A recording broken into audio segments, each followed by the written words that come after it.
We all know about we all know about Doc Ellis. 91.5 WRPI Troy, the upstate underground. Yeah, we all know about Doc Ellis. And Doc Ellis didn't think he was pitching that day.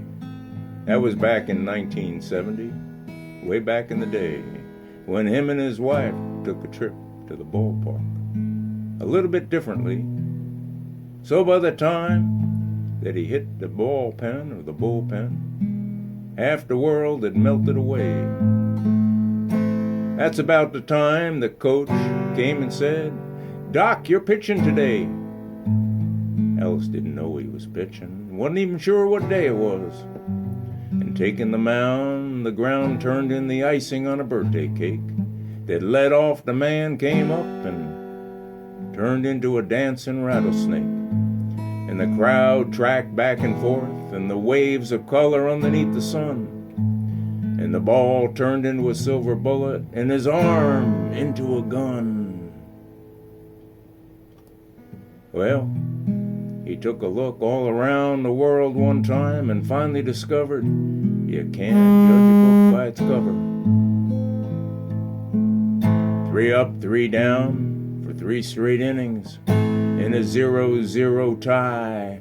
And all those batters' names came ringing from a voice inside the sky, hallucinating Halloween scenes, each song swinging the bat. His sinker looked like it was falling off the table, and nobody was hallucinating at that.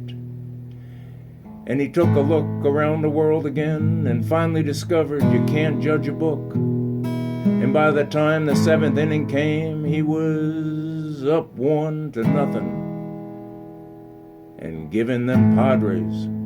By the bottom of the 8th, he was up 2-0, and they still hadn't got no hits. With 1 out left to go, the batter looked like a baby child. That birthday cake was shaking, and them waves of color were going wild. And by the time he moved the masked man down, he was high as he's ever been, laughing to the sounds of the world going round, completely unaware of the wind.